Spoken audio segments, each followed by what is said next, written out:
breaking news. P. Diddy can't take it no more on the inside. Sources says he's having a meltdown. It's out of control. Subscribe at Unique Mecca Audio Prison Story so you can understand what Diddy is getting ready to go through. Subscribe and hit the notification bell at Mecca Audio TV and Unique Mecca Audio. Hit the QR code on the screen at work. Let's keep it moving so we get right to this program. All right.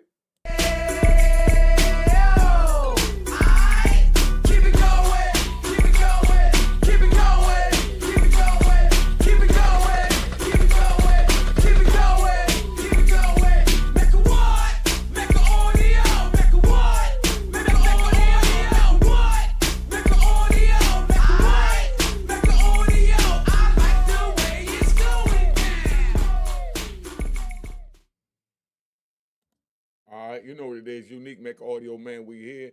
They say Diddy losing his mind in the prison. Do you believe Diddy's losing his mind in the prison? Somebody put in the comments, let me know.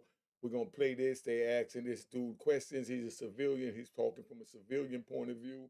I'm talking about from a street point of view.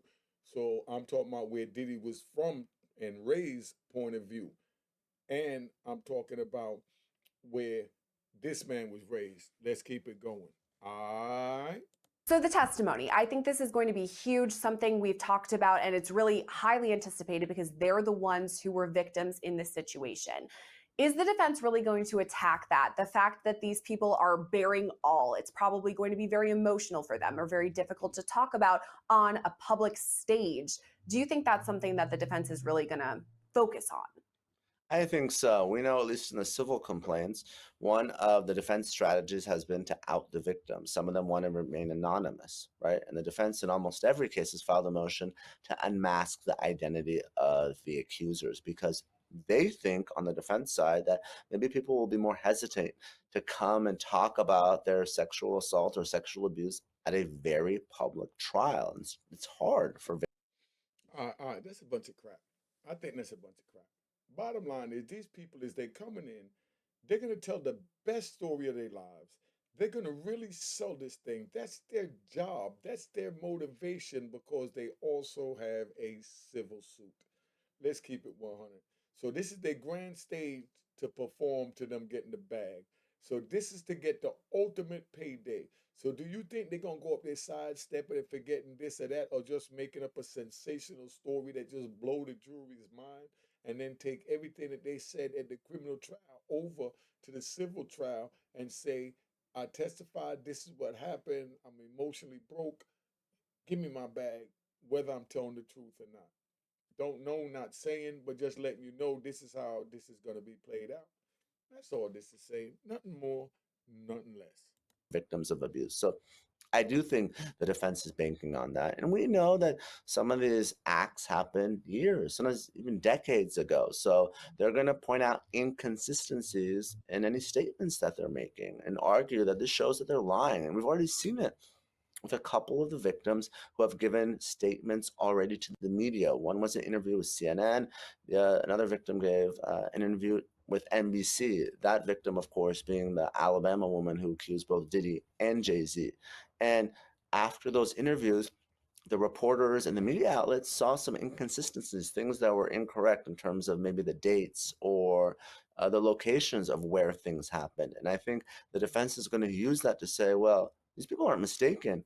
They're outright lying. And the reason they're lying is they want fame, they want money. So we're going to see a very aggressive cross-examination in this case, Sierra.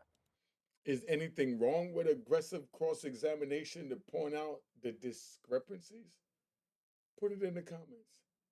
Do you think it's unethical? Do you think it's not allowed? Do you think it's cheating? Whatever you think it is, or if you think it's allowed, put it in the comments. The story that you brought up about Jane Doe, the woman who's accusing Diddy and Jay-Z from back in the year 2000 when she was 13 years old, that one's huge because a judge in that case just ruled she could remain Jane Doe. So for now, at least, we don't know her name. If that's the case for some of these people that the government is going to call, how will Diddy's team prepare for cross-examination if they're not sure exactly who they are or what the experience was? So it's a little bit different in remaining anonymous in a civil case. Ultimately, if a case does go to trial, that victim will have to take the stand and testify in a public courtroom. Now, with respect to what the government is going to do in the criminal case, right? The government is not going to call more than 100 victims. That just doesn't make sense, right? The government is going to pick maybe their 5 to 10 best victims. Obviously, we know the best of all is going to be Cassie Ventura, just because there's a video and she was with Diddy for more than a decade. So she's their star witness. But after that, you want some other victims who are telling the same story of physical and sexual violence. So they're going to want victims that they think are telling consistent cases, victims that won't be beat up too much on cross-examination. Maybe that's a bad pun to use, but someone that can withhold the very aggressive attacks. I mean, we've seen just the filings in these cases, how aggressive both Combs and Jay-Z's lawyers have been when it comes to going after these victims. So you want to make sure that if you're a prosecutor, hey, this is someone that's going to hold up, because the entire case really comes down to this victim testimony. I mean, obviously, to the extent that there's video evidence, that's great. That's the best of all, because video doesn't lie. But we're talking about sex acts that happen behind closed doors. So we really need the individuals who participated in them to come and tell their story to the jury. So I think the prosecution, like I said, is going to have maybe 5 to 10 of their best witnesses. So they're going to have to disclose those witnesses to the defense and any prior statements that they've made. Obviously, there's one-way disclosure in criminal procedure. The defense doesn't have to do anything. The prosecution has to give over those names, give over those statements, so the defense will absolutely have the opportunity to prepare for the cross-examination. We've talked about what we expect from both sides. The fact that Diddy's team is going to say, yeah, we had these freak offs, but they were consensual. And then, as you just mentioned, the incredible testimony we can expect from the prosecution, these witnesses that were involved. So that's kind of what we can expect in May when it comes time for trial. But as of now, what are these federal prosecutors doing to prepare and make sure they have an airtight case? They're really preparing those witnesses, and they're trying to establish one of three things. The difference between sex trafficking and consensual sex is force, fraud, or coercion. They are going through their victims and they're saying, how can I establish force? How can I establish coercion? Probably not so much fraud, right? Because ultimately, this case is about sex trafficking. You know, there's prostitution counts, and prostitution is different. Prostitution just means that the sex happened, but there was an exchange of something of value. But the feds aren't trying this case to convict Diddy of prostitution. They want to get to sex trafficking.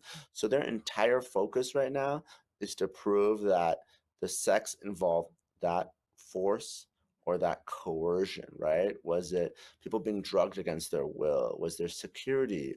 Were there weapons, right? That's why, even though he wasn't charged with the weapons violation, they really talked about the rifles, the assault rifles in the indictment. So I think that's going to be the focus of the Department of Justice in this case. How can we improve that force? How can we improve that coercion? It's going to be interesting to see what they bring forward, because it does seem like they have a lot of evidence. I'm glad you brought up the weapons issue, because you're right, it wasn't a charge, but it's still in the court documents. Talking about the defense side of things, we've kind of inferred what their plan is, at least what we can expect. But as of right now, this next 5-ish months, what do you think the defense team is doing to prepare for the trial?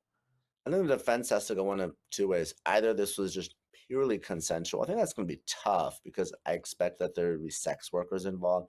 I think they're probably going to go and say, listen, this happened. There were payments made, but no one was forced to do this, right?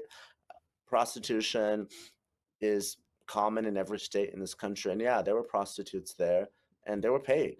But no one was forced.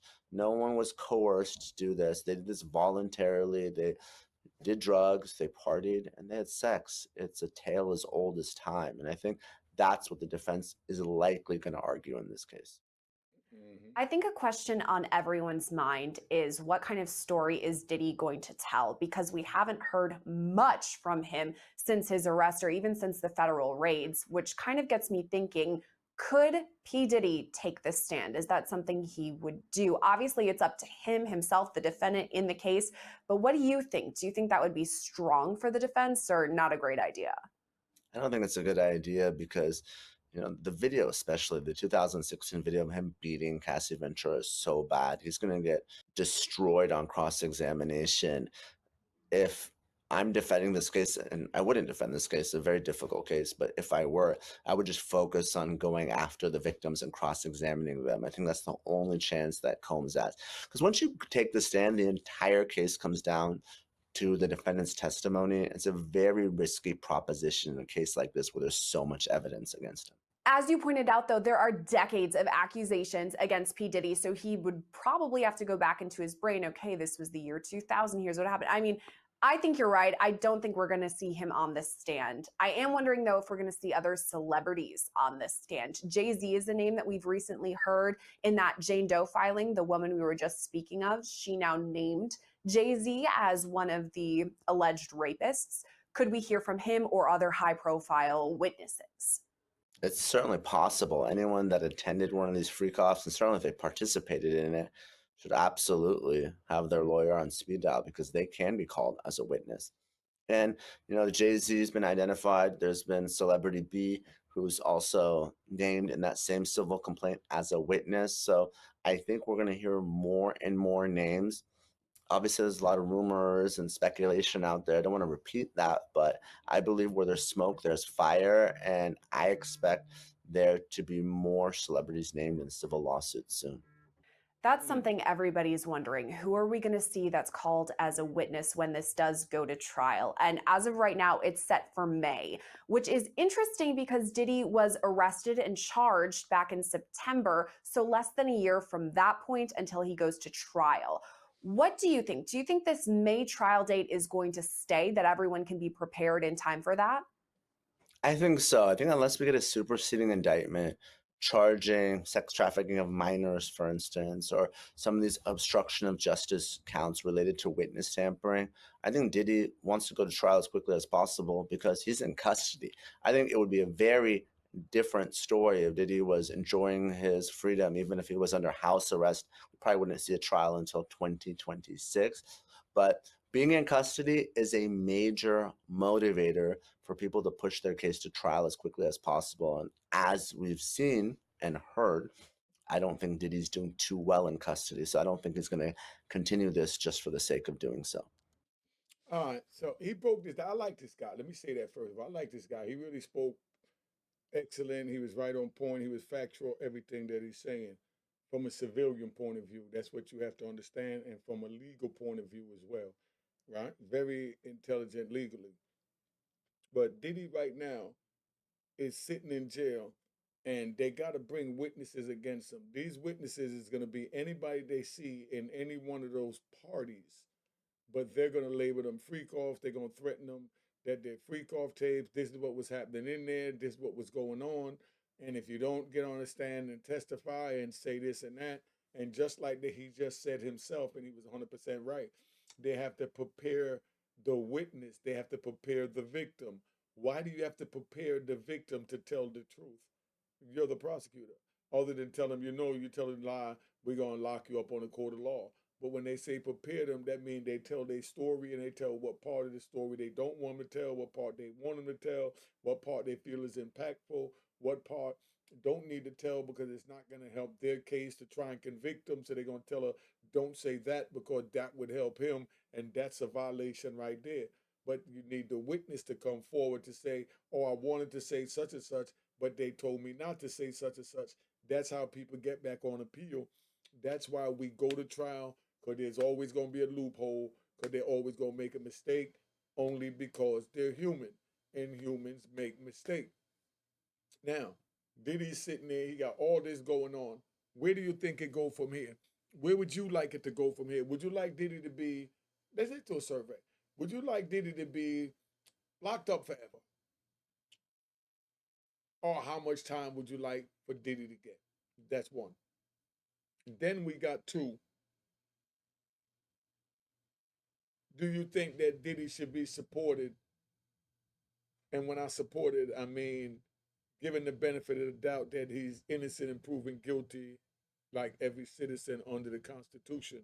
Or do you think we should just take it at face value and lock him up and throw away the key because they do have something called a bail? Do you really think Diddy is a danger to the public? Do you think he's a big danger to society if they let him out? Do you have Diddy as this villain? Yes or no, not giving my opinion, so you find someone else to play with. Now, so that's where we at. Y'all put it in the comments. Y'all let me know. Been on here long enough. Cheers, cheers, toast the crime, toast the crime, the crime, the crime, the crime.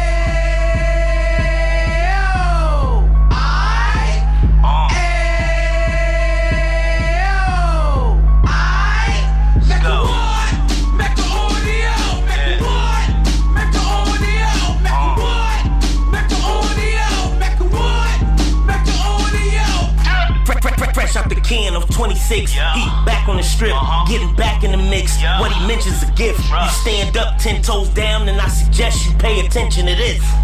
Take a little gully posse and put it in hall. He cut from the bottom, came up from the bottom. Drop the book, you should go and get it. An Instagram page and a YouTube you could go and visit. Then you could consider yourself LinkedIn. Sit front row and get Jews from a kingpin. How he went through it, so you ain't gotta go do it. To not pay attention would be stupid. Talking about a man that probably put your grandfather on. Probably the reason that him and your grams got along. A man that generated millions on the block, did his time, never squilling to the cops, Mecca audio.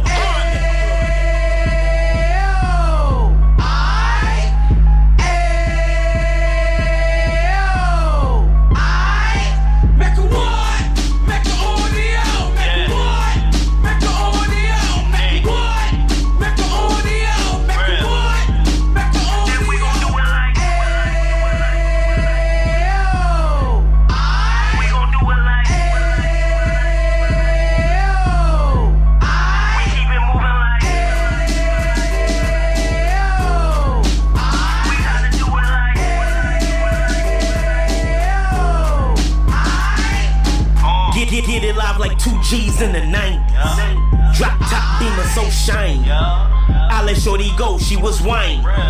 Treat her like my past, she behind me. Spin a couple bands on the Dapper Dan. You eat back again, getting green like a Packers fan. No cap, it's a roaring uptown. Baby horn uptown, Dominican bust downs. Now we on the positive, we got a lot to give. Now he trying to stop the kids from being inoperative. So take heed, homie, lend a ear. He started in uptown, he gon' finish dead. But now it ain't about selling drugs, buying cars. It's about buying property to make the community yard, so we can get back to the cheers, cheers, toast the crime, the crime, the crime, the crime.